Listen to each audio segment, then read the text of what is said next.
Hello，大家好，我係 Aaron。咁今日咧，我要同大家介紹一副低水風火豬嘅牌組，就係呢副啦。咁呢一副有啲咩好處咧？我可以話俾大家知，就係喺現今見到好多嘅一啲三槍手啦，或者騎士筒啦，呢啲應該係令到人哋相當討厭嘅啲牌組。但係呢副低水風火豬咧，就正正可以克死呢兩副牌組。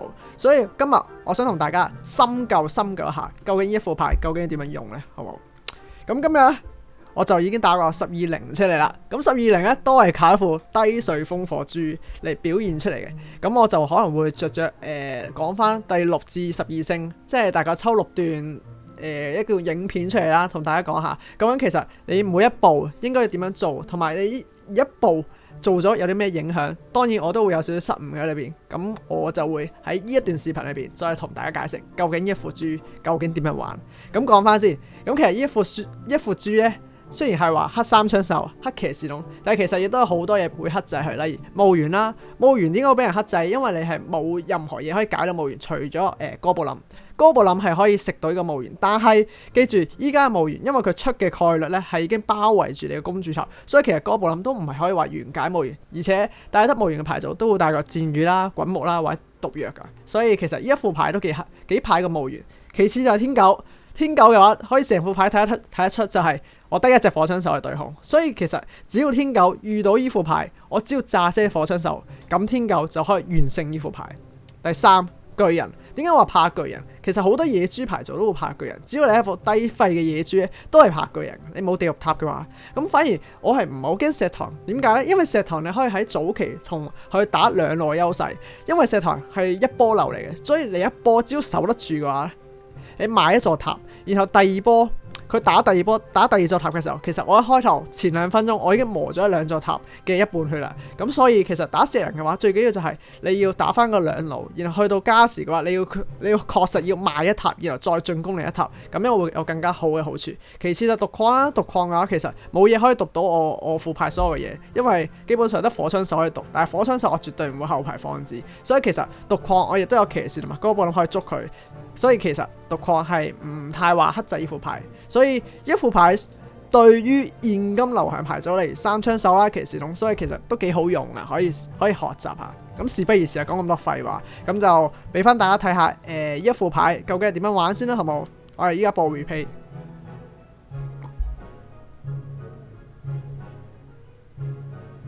好啦，呢度一個 replay 就可以睇翻啦。嗱，呢度第12星啊，第12星。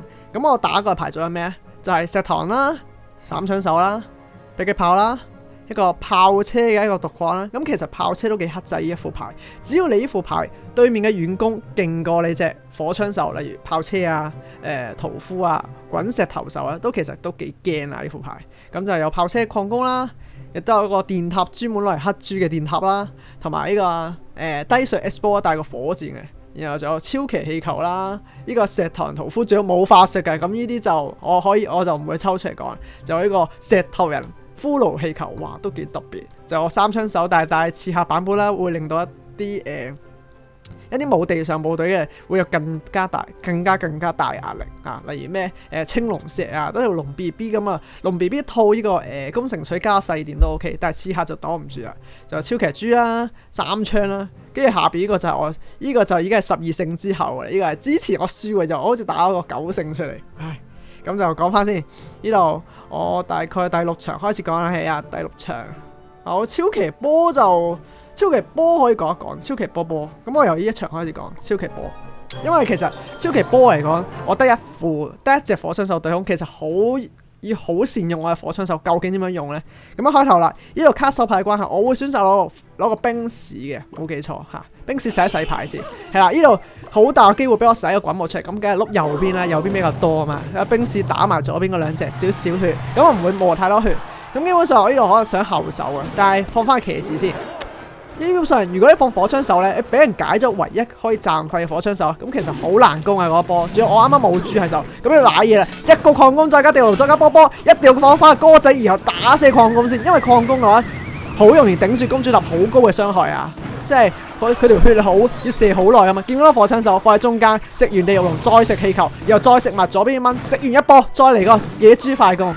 就係呢一波啦。咁我嚟翻個預判滾木先啦。咁其實呢一個係之後嘅操作嚟㗎。咁呢個預判滾木啱嗰陣時，我係好夠薑，打順咗手，所以嚟翻個預判滾木。咁就呢一波賺好多嘅費用啦。咁就亦都知道對面用咗一個細電喎，用咗細電嘅情況下，一個高布林再推呢個騎士啊，咁對方一啲卡手牌嘅一啲牌組嚟講咧，就啱啱我好吃力，跟住加翻冰精靈啦，又成功係防守到呢個5隻蝙蝠再加礦工一波啊！一粒冰精係好有作用。好啊，亦都知道啊。咁其實呢一副野豬牌組，千祈唔好千祈最好就5、6費嗰陣時進攻。咁呢度滾木慢咗，因為我知道。我判斷對面係會用哥布林守我，但係我知道我估佢係唔會放哥布林，結果佢真係放哥布林嚇，所以一度係我慢咗嘅，所以咁繼續啦。騎士你預咗兵具人後排，最好就攞騎士首先，因為騎士你通過你可以 boss 你兵具，但係兵具唔識搏你。咁火槍手就千祈唔好亂出，火槍手嘅出嘅位置係好重要。咁呢度選擇放喺中間少少嘅，冇錯。跟住就一個超奇嘅組合，咁點算咧？我呢度好卡手牌，乜都放唔到嘅時候，唯有一個火球炸落去先係嘛？唔係攞冰星先，冰星然後冰住，再加保護火槍手，總之就要保住火槍手，乜都唔理啊！然後再翻騎士頂一頂，係咪？一隻騎士頂住，然後火槍手呢度就已經可以放第2隻火槍手啦。咁記住，其實對住呢個超奇波波組合，佢哋解唔到火槍手就係佢嘅麻煩啦。咁我就準備推一波快攻過去啦。然後先用歌仔清咗兵具人先，因為驚火槍手要慢慢射落去啊。嗰陣時時間上面已經差好多啦。啊，呢度首先要補一補佢，點樣補？一個龍捲風殺死蚊仔先，殺死偏火衰。然後再加頂晒河流，乜 Q 頂晒河流，因為佢冇嘢解到我呢副嘢，跟住再嚟個冰精靈啦，保護呢個火槍手。最緊要就保住火槍手，因為你知道火槍手其實真係派一個法術嘅，只要你保得住火槍手，佢就係無限輸出。所以其實低水豬個火槍手係重點中嘅重點啊！呢一波就成功啦，一波。咁我講翻先，其實一副低水豬咧，點解豬咧就要配火槍手，巨人咧就要配蚊咧？咁點解？點解巨人配火槍手唔係話唔得？但係其實好重要噶，因為你玩豬咧，你用火槍手食緊人哋嘅牌嘅時候啦，即係人哋一大波攻勢攻過嚟，你用火槍手嘭行得好慢咁嘭完之後，你可能喺同路放翻野豬過去，咁你火槍手好大機會盡喺翻個河頭繼續喺度嘭，咁你造成嘅輸出就更加大。但係巨人唔同，因為巨人你要慢慢行過去，所以其實巨人配火槍手嘅配搭咧就好怪，因為你巨人你慢慢行過去，對面可以先用好微量嘅嘢，例如哥布林啦解下你巨人先，然後再用一個騎士啊或者小比卡劈落你隻火槍手，咁其實個攻勢就會瓦解得好快咯。所以好多巨人嘅牌組，尤其依家好興一個巨人火槍手嘅牌組啊，所以佢係帶3法術嘅巨人，因為巨人好驚啲哥布林啊或者蝙蝠啊咬住先，呢下咬住先咧係好重要嘅，咬住先令到你火槍手賺唔到費。咁呢個就係一個點解巨人係會帶一啲3法術啦，或者帶呢個蝙蝠啊，因為其實配坦克嚟講最好就配空中嘅單位，因為空中嘅單位跑得快之餘仲要高攻嚇。但係最重要即係帶翻一個火槍手或者帶翻個遠攻嚟一個收割部隊。好啊，第2場呢場就啱啱講完咧，就係保護火槍手嘅應用，因為你知道對方係冇重面法術。咁第2場唔係咯，第二場呢場應該第七場嘅7勝，然後第7場就遇咗一個 X 波嘅一個火箭啦。咁呢度我乜都唔放住嘅，好大機會放騎士後排或者哥布林嘅，咁就睇下我放咩先。我係放騎士後排，唔係喎，呢度應該淆底，因為我知道放咗騎士後排，如果冇晒坦克嘅話就好危險啊，冇晒坦克。得翻野豬，呢度都唔咁輕舉妄動啦嚇，放翻野豬右路先，呢度盡量就係右邊打野豬出嚟，一翼吉射哥布林，然後野豬衝入波，然後睇住我放咩？我就係放火槍手，見唔見呢隻火槍手完美食兩邊嘅應該係啊，冇錯，即係我梗係知道自己點打啦啊！火槍手完美食兩邊，食完兩邊會點樣配合一波呢？有機會唔會配合嘅，因為我得翻一堆法水手。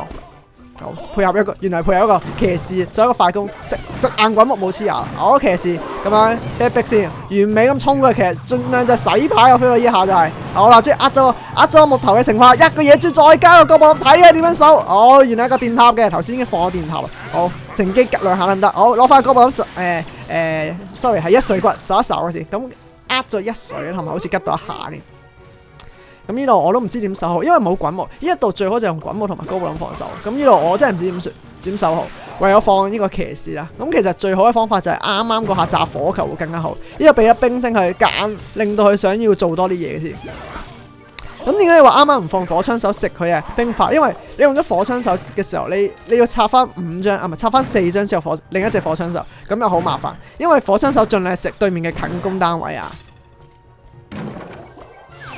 好啦，呢度你一波先，一個野豬再加埋個火槍手，一個火球就原來係引到野豬啊！咁其實引到野豬，我一個火球加火槍手一炮咧，咁其實已經好大機會可以撞到炸爆呢個電塔啊！再加呢個兵法，咁乘機又勾一波血。我選擇係炸呢個兵法。啱啱講咗電法啊嘛，好啦，個歌仔先，呢度捱一炮先，捱一下，因為佢打一下嘅話，哥布林未必行到過去。呢度準備後排一波攻過去。咁其實我發現知道，咦，對面仲未有進攻手牌，好可能係 S 波啊，所以我放翻個騎士後排先，因為炸唔死住。好，你而家拆一拆個手牌先，因為其實我真係冇嘢好做啊。因為我一隻騎士已經炸半死嘅情況下，仲有個電塔，所以我決定已經用法術嚟拆翻法術。因為我屬於一個低水珠嘅法術，絕對係拆得快過佢嘅。快過，好啦，第二個已經嚟到啦，我心諗點算好啊？唯有搞一搞2座電塔先，所以應該會放野豬中間哦。係啦，一個野豬中間，然後加滾木碌爆晒後邊先，一個火球炸係咪？炸佢。好，一個火球炸啦兵法落，然後一波攻埋冇球，令到對面一定要放騎士手啊！乘機打幾多得幾多，但係呢個好可惜，個滾埋粒兵士，呢個有一人先搏佢個電塔出嚟。咁其實呢個野豬就可以呃一個防守同埋呃個電塔出嚟，搏到一半佢先。咁呢度亦都知道對面好想用火箭炸我啊，因為我唔知點樣組織進攻，放翻前少少先，前少少就唔驚呢個火箭，跟住發現喂唔對路 ，S 波啊！哎呢度走唔住啊，一個火球炸落去，然後炸開佢先，然後火槍手瘋狂繼續輸出，一個滾木繼續開始耗血啦，組織埋一波，見到火槍手最喺中間，佢絕對唔可以放電塔太前啦，所以放後少少啊，後少少。所以對手都好叻啊！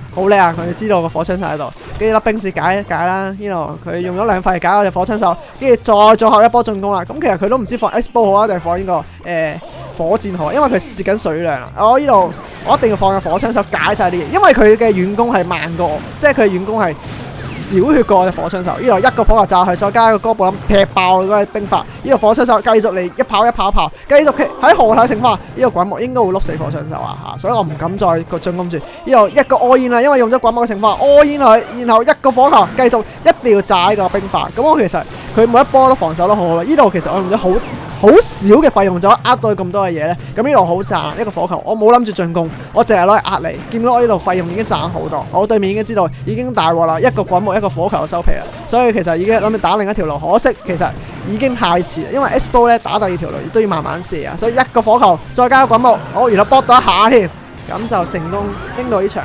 咁呢一場嘅重點就係千祈就係要火槍手要保住啦，見到火槍手喺個河頭瘋狂地射，所以其實你遇到一啲牌組，例如帶兵法啊、帶電法啊呢啲咧，其實你攞個火槍手喺河頭中間咧，咁佢就對方好大壓力啦。例如電塔啊嗰啲，因為電塔永遠放中間拉住，放一個火槍手一定要放河頭。第3場即係第8勝啊，第8勝，如無意外一個兵士先噶啦。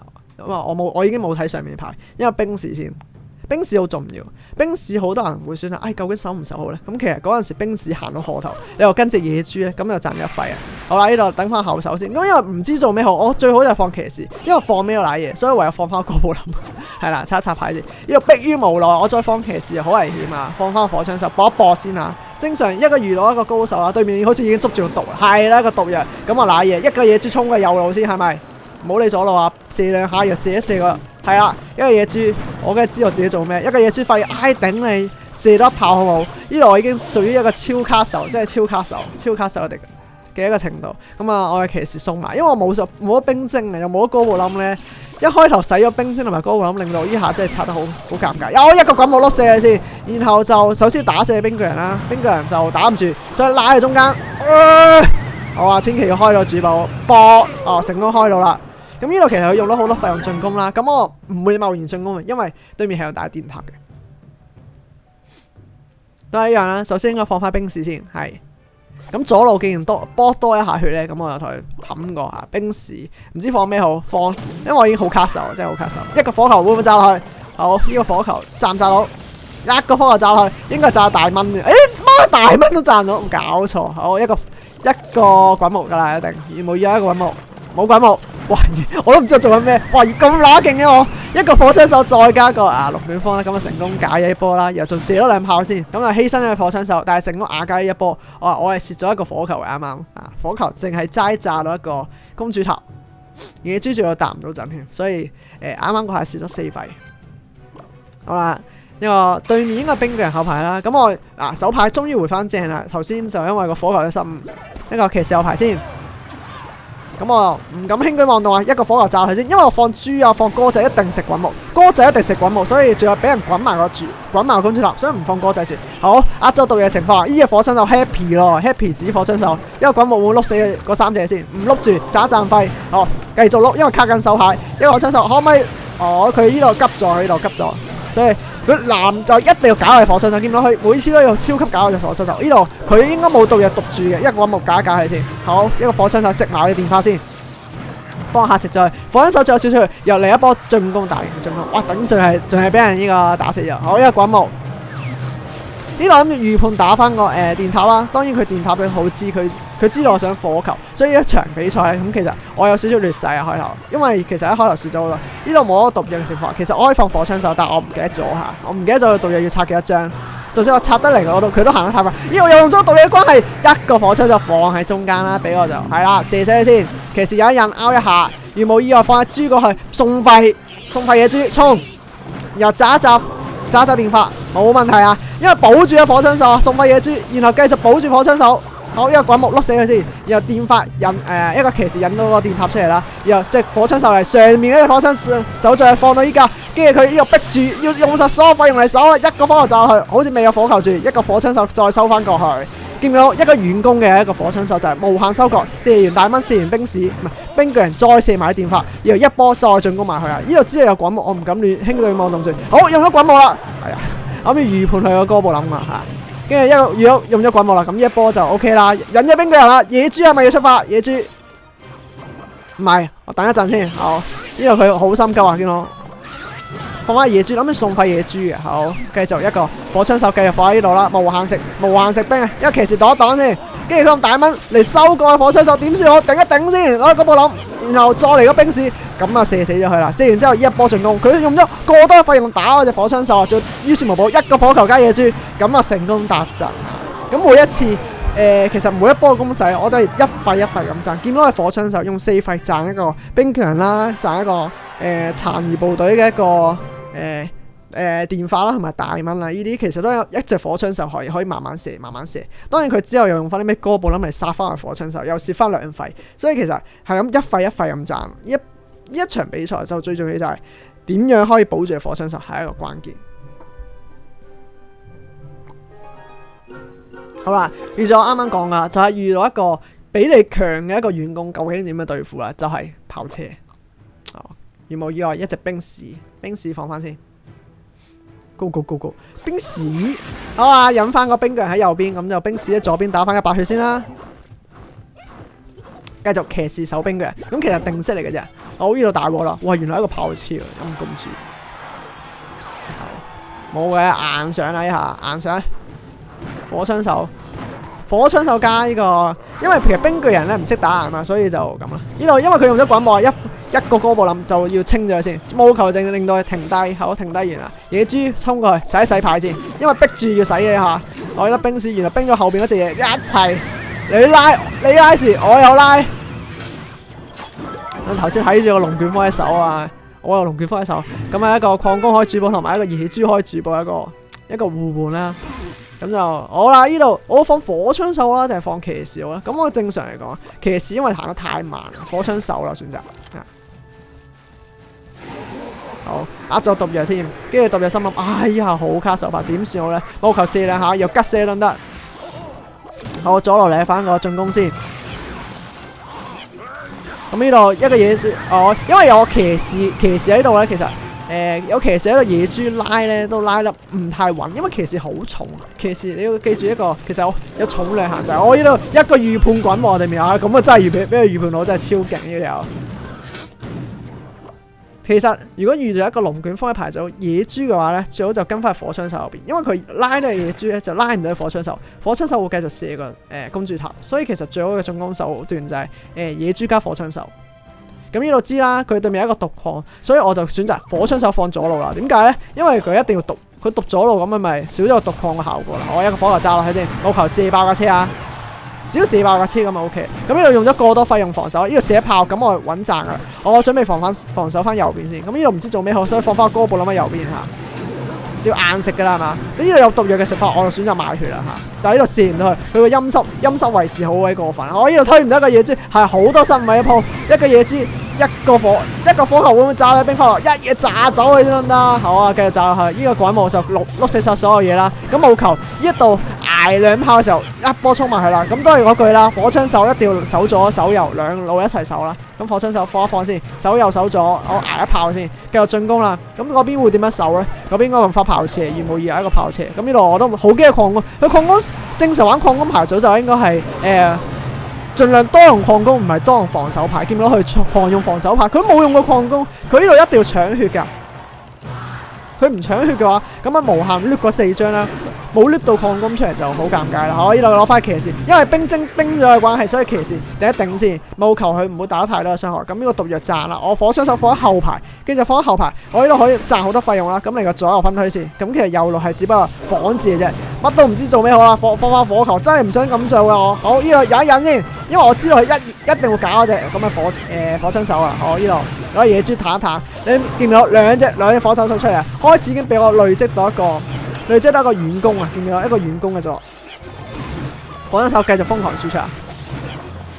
因為對方嘅一個炮車實在佢嘅費用太高啊，炮車5費咧，佢好難放到一個炮車，同埋炮車係完全防守唔到，炮車加龍捲風要8費先守到個野豬，所以其實佢就用咗呢招。呢度佢知道係一個火球就收皮啦，所以一個滾幕先，係咪滾幕碌死喺後邊？係啦，務求頂住個炮車。咁呢度點樣守嘅礦工咧？冰士加高布林完全冇問題咧，佢絕對礦工毒礦係幫唔到900血。咁其實一個對手咧，佢其實一開頭係需要一直攞礦工嚟 cycle 隻礦工，唔係 cycle 啲兵俾人防守。當然我一定要俾佢一個6至7費，不停放火槍手，俾佢一個好大壓力啦。咁呢一場就對面嘅礦工，我覺得就應該可以趁我每次放野豬嘅時候放翻礦工過去。即係我一放騎士，佢即刻放礦工喺嗰邊。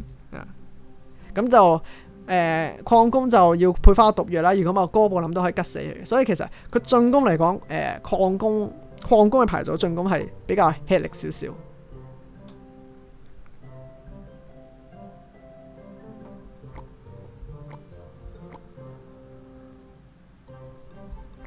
我頭先打下第幾場？頭先打呢個，好啊！咁呢度唔知第幾場？呢個就差唔多最後啊，第10場咯，好似係第10場。遇到一個冰發火線，話咩㗎？我頭先冇睇到添。如無意外，應該係一個一係野豬，一係騎士後排，睇下穩定唔穩啦。咁我穩啲嘅應該係放一個騎士，放野豬，考慮緊。好，放翻騎士，因為卡手牌啊，大家都卡手牌唔出牌。呢度嬲豬啦，我早啲放野豬啦，原來佢有卡手牌，係咁我點做咧？已經蝕咗一費，呢度我都要考慮一個火球炸落去先，務求 cycle 火球，呢度拆個滾幕出嚟先，後面放粒冰晶，然後再嚟個騎士，咁就有機會打到陣啦。咁就利用埋一粒冰晶啦，因為冰晶放後啲，咁就可以慢慢配合一個騎士做一個進攻。跟住大鑊啦，得翻有啲咩咧？放翻火槍手頂一住中間先，原來係一個迫擊炮，咁就唔會配騎士，因為騎士咧佢就已經係慢慢行過去，會打第一騎士，俾人哋有反應時間，所以放翻野豬先，野豬衝過去搏爆佢，加翻火槍手一兩炮，跟住發現呢個最好嘅方法就係呢個野豬俾人拉走啦，然後火槍手瘋狂輸出嘅，咁就對面放翻蝙蝠啦，因為一定要守。插牌先，千祈就係6、7費嗰陣時就放牌啦，因為唔可以俾佢對面一個咩石頭人儲一波過嚟，咁就瘋狂插牌。佢連100血係咪95血都唔俾我拗啊！黐線！呢度冇，因為冇火槍嘅關係，所以呢度硬射一波先。跟住發現大鑊，原來騎士，哇！對面一個龍捲風拉走啊，但係冇乜問題啊。其實拉完之後，咁就有少少亂咗，所以攞翻野豬搏爆佢先嚇，終極搏爆佢先。咁呢度蝕咗好多，因為對面嚟咗一個措手不及就target咗隻火槍手啦，同埋拉咗右邊。好，一粒冰士頂一頂先，加翻個咪鬼，因為都橫掂都嗨唔到過去，所以搏一搏佢冇滾木嚇，直接衝埋去，跟住對面嗌警，然後有滾木。騎士頂一頂先，費事俾人拗個100幾200血。一個野豬衝過去，會唔會野豬加火球啦？正常係野豬火球一個雙倍衰嘅時間。佢放咁歪嘅情況下，唔使放我火球住，一個火槍手。呢度我唔敢輕舉妄動啊！一個火球炸落去，如無意外，bang！嗱，呢個就係火球嘅應用啊！你最緊要就係賺好多嘅費用。呢度加冰士先，因為冰士嚟講係可以補一補火槍手，同埋哥布林一定食滾木啊！我唔想放哥布林啦，已經係啦。呢度咁就呃翻個滾木啦。咁邊個放滾木，邊個放歌仔，有邊個輸嘅你一鋪可以話嚇。大家後手好啊，對面已經開始使用一個絕招啊！其實佢如果一早用迫擊炮防守用火箭炸咧，其實已經好難進攻，因為佢有呢個冰法加龍捲風，所以嚟冇辦法一個all in嘅進攻。好啦，一個蝙蝠準備咬死我嘅時候，一粒冰士補一補去，但補唔切啊！點算呢度all in失敗？一個火球炸落去，冇球炸到去炸開咗啊！其實炸同路都會食滾木噶啦。呢度就火球加滾木嚟一個對上一個火箭流啊！好，依家大家同費嘅情況下，對面防守蝙蝠完全唔知點樣搞嘅蝙蝠，一粒冰士食咗幾隻先。好，呢度呃咗好多嘅費用。好，準備一個火槍手係時候收過啦，因為佢火箭絕對唔會射個火槍手。好，呢度其實同費嘅情況下，呢度放火槍手食晒佢先。好，揀補一補佢，最後行快兩步，食咗一炮會唔會食個滾木死鬼晒？真係食埋滾木。咁啊，呢度已經大劣勢啦，一個龍捲風先諗住。其實我諗住碌佢啲蝙蝠仔啊，對面都好醒，唔放呢個蝙蝠仔，好醒啊！唔知點解覺得佢，我一粒冰士冇球令到野豬去幫一下，好，同埋粒冰士有機會可以令到個迫擊炮刷 lock 死咗冰士。好，呢度開始已經瘋狂嚟炸，見到費用上其實都差唔多。我10歲嗰陣時佢又放火箭，每次進攻就係我野豬幫一下由火球對上一個正火箭嘅一個進攻啊！好啊，呢度諗住拉佢兵法過嚟嘅，同埋拉啲蝙蝠過嚟，結果乜都冇啊！呢度亂 Q 晒大龍，一個火球炸落去，點都幫到下。因為火球嘅擊退效果其實配野豬係幾好㗎。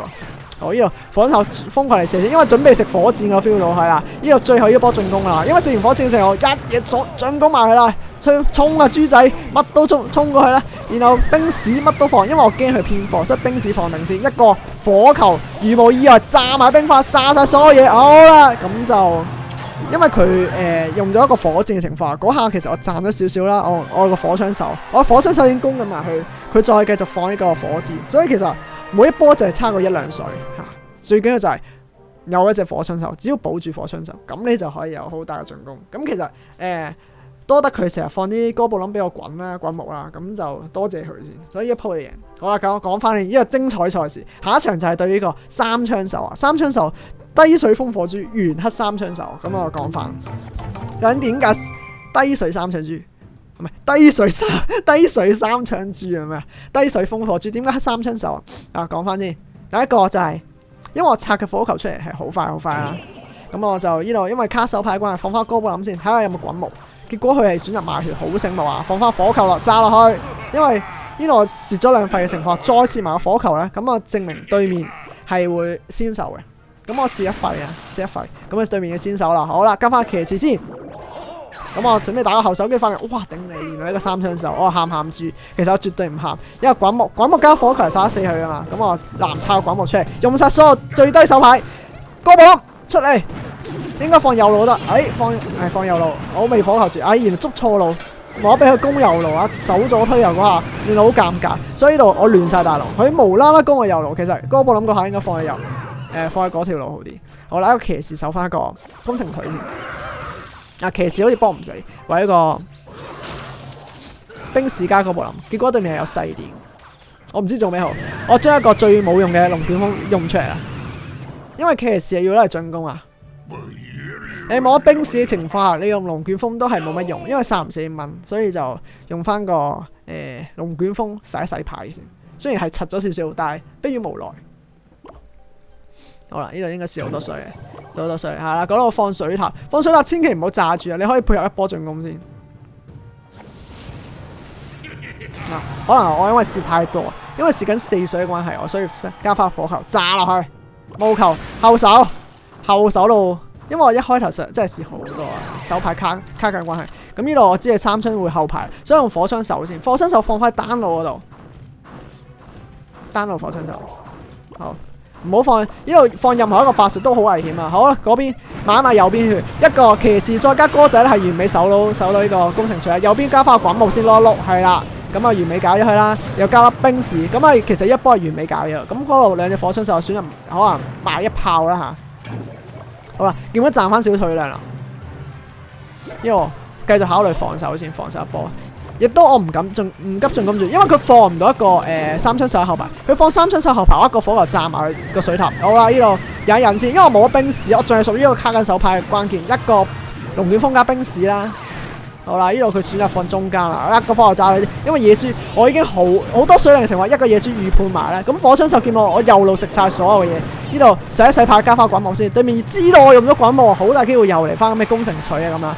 咁啊，嗱呢度記住，你嘅反應時間好重要，就係即刻要射住先，好，乜都要射住先，一個冰晶 stop 住佢，加翻龍捲風，總之千祈唔好撞埋啦，加粒炮，因為佢冇法上，好啦，呢度由於我有呢個火球嘅時候，我睇一睇，本來諗住加野豬加火球，跟住如果佢，哎呀佢 A 啊，大佬我估唔到咁難快放火球，佢加翻滾幕先，咁對面一定係咩？冰巨人加個，即係 all in 我啦，又加翻個，我唔識個哥布林軍團。好啊！呢度係我最期待畫面發生啦，就係一個 all in 節奏，因為其實龍捲風加冰士我完美食咗，呢度真係賺好多費用。佢嘅礦工係每次蝕3費，我費用已經賺咗，見唔見到佢7費我5費，我仲有隻火槍手加殘血騎士，咁野豬加火球準備 is OK， 跟住佢瞄住嗰個位，其實我手已經瞄住嗰個位啊，不過都係放歪啊，又成功拗咗一下。好啦，咁個血量上面咧就盡量賣少少左塔血啦，因為左塔時候太多血啦，賣少少先，冇所謂。呢度賣少少。好啦，右邊又嚟啦，咁啊騎士頂住先啦，又龍捲風加冰士不解釋啊，冇所謂。跟住冇咗哥布林關係，唯有放呢個火槍手射啫狂攻嚇。呢度我已經回翻正個手牌啦，粒冰士已經出翻嚟。好啦，呢度開始嚟一個猛烈嘅進攻。呢度我會唔會嚟個預判棍？未有預判棍喎，我喺度準備緊火球啊。咁火槍手繼續食啦，食火槍手食。好味道，加翻冰士先補一補佢。呢度其實佢最好就放翻個攻城錘加一個6蚊，因為我得翻嗰個龍捲風冇冰士。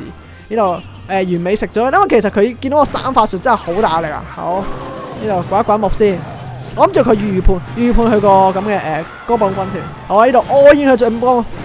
冰士再加個火槍手，咁左路就攞個火球炸一炸啦，如無意外賺2費嘅左路，咁啊呢個完美打好多血啊！好啦，你對面一個 all in 進攻，一定要守一守嘅礦工放你一條路，醒目仔，咁我對 all in 防守啊，因為防守完一波，我每次進攻有個火槍手，同埋亦都有個火球啊，俾對面好大力，亦都知道對面應該係冇放咗冰嘅人，冇可能再放到火槍手，一個火球炸落去，完美絕治。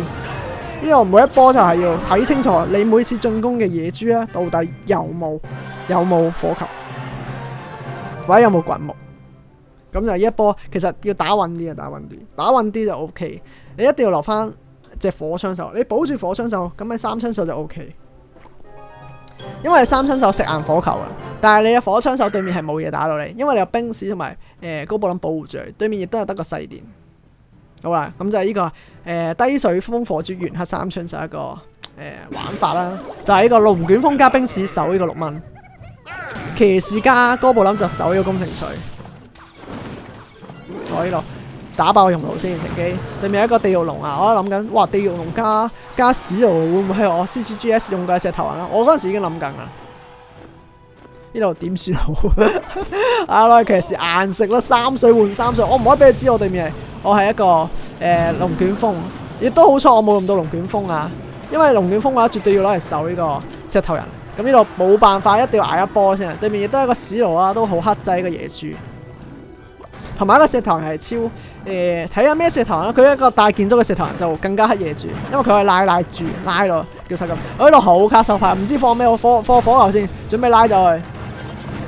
呢度放翻騎士先，因為哥布林一下俾人打死，呢度一定要吉死後邊嘅礦工。結果原來佢唔係捉我嘅火槍手，係捉我個公主塔啊！咁我火槍手繼續輸出啦，如無意外 OK， 呢下冇問題。火槍手衝過去加哥布林保護佢，咁就可唔可以射一炮先？彈好，哥布林吉多一下，仲有一隻哥布林食埋。好啦，呢度一個野豬壓佢牌先。咁其實呢度我諗住唔加任何嘢，純粹佢就大蚊啦。我亦都可能會選擇守唔守好咧，因為喺度諗緊守唔守，因為石頭人嘅話其實all in一條路，你只要守住嗰條路就 OK。咁我選擇唔守，炸翻同一條路先，盡量嚟一個個血量上面有翻個 balance。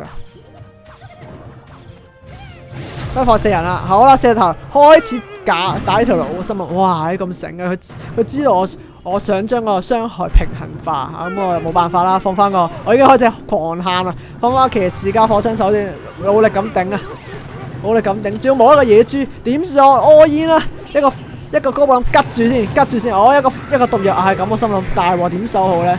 會唔會一個龍捲風加火球？我粒等佢儲多啲嘢先，好啦，儲夠好多，一個龍捲風加火球 ，mark Q 炸死晒，順便炸死，因為佢已經得翻啲因為佢石頭，我抌埋佢石頭爆炸藥，順便炸啲石頭仔，咁右路賣翻少少佢先。呢度唔可以俾佢燒太多啊，但係已經於事無補啦。好啦，即翻嚟翻野豬快攻先，一個冰士頂住2粒火士下。呢度佢已經亂晒大龍，儲緊石頭啊！我等緊機會收完一波放豬啊！只要佢攻邊條路，我就打另一條路。好，一個哥布應該放翻後排分推先。好，又我演嚟就兄弟上啊，仲有10秒啊！呢一波係最後爭時，因為我仲有個龍捲風必殺嘅就引佢過去。咁就我演啦，一個火球炸落不解釋啊嚇！一個火球炸落去。野豬瘋狂嚟波，右邊吉死佢先，吉我波多下得唔得？波多下，再波多下，哦咁我一個滾木好啦。如果唔係，我要用龍捲風拉豬再加火球，咁就成功打翻死蛇人啦。咁其實蛇人最重要就係啱啱個波我放野豬先，引佢大蚊啦，引佢啲條龍啦，用咗佢啲輸出部隊先，然後再係啦，啱啱就係最後啦嚇，引咗佢個條龍出嚟，引咗個輸出部隊，咁佢就好尷尬。究竟我之後進攻用咩防守咧？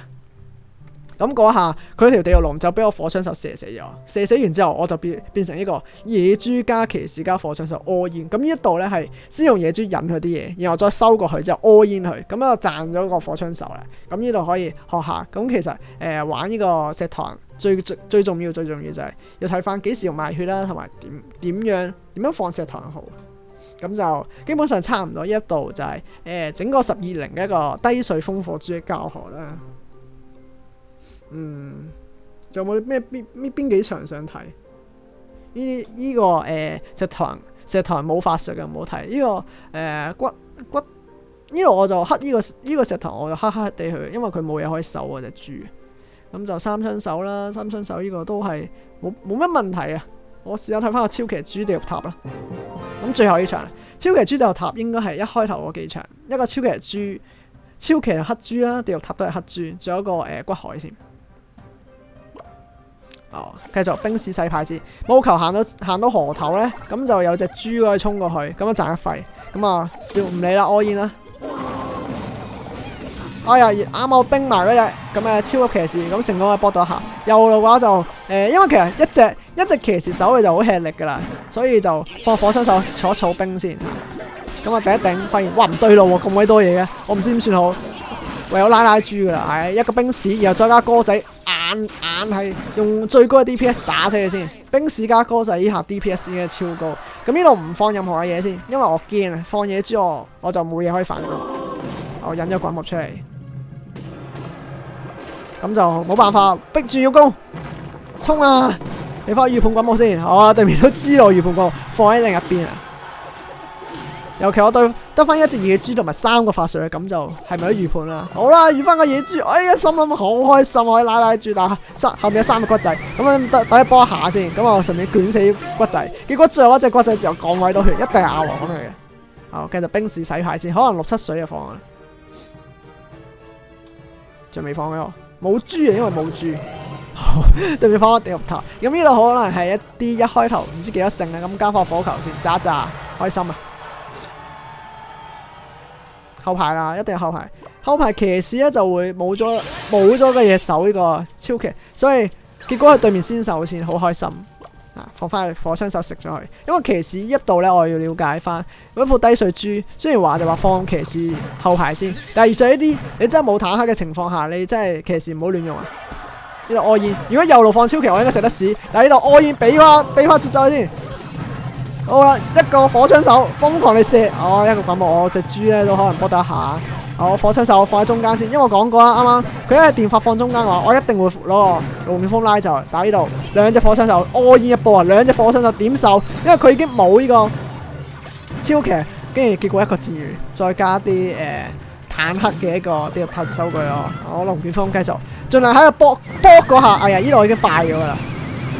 搏嗰下嗰陣時咧，咁就拉豬，令到佢就唔會搏到一下。即係佢啱啱行到嚟準備波啦，跟住你先拉佢，咁呢個龍捲風完美守住，呢個已經開始用呢個法術消耗啊！對面忍唔住啦，all in啊就超騎人眼先，呢個用咗，因為我用唔咗呢個6品喎，所以一個科學順便炸埋佢隻電花先，好冇問題，冇意外。跟住俾冰嘴加翻歌仔吉死佢先，或者龍捲風又得咩都得，呢度 all in 一波。唔用龍捲風啊，直接用歌仔，因為歌仔守完之後仲可以進攻啊。GG。嗱，今日就係啦，一副低水風火珠一個教程就係咁多。如果大家有啲咩問題嘅話，歡迎喺下邊留言，就可能會平時會漏咗。歡迎喺個專業留言，好冇嚇？然後想聽呢個英文嘅嗰啲，可能要等佢咩啊？要整法翻譯，咁就一個低水風火珠啦，呢個號牌做。呢度一副。你話如果冇邊一張牌嘅話咧，就可能呢個可以轉細電啦。咁轉細電就黑仔個3槍手同埋騎士筒就會渣少少啦。但係就都 OK 嘅轉細電會有更加好嘅效果添。對於個空中部隊嚟講，嗱就哥布林可唔可以換蝙蝠啊？哥布林換蝙蝠嘅話就都 OK 嘅，但係就會少咗一啲地上嘅部隊牽引咯。咁其實微調係可以嘅，但係呢個一定係火槍手啊，換電法，因為行得太快嘅關係，所以冇用。所以其實最好就係最好嘅完美配搭已經係咁樣啦，風火珠。一係就係傳說中嘅電塔版本，咁呢個都係 OK 嘅，呢個都係 OK。咁就係啦，係咁多啦，一個低水風火珠。以後有機會再拍其他牌組啦，各位再見，拜拜。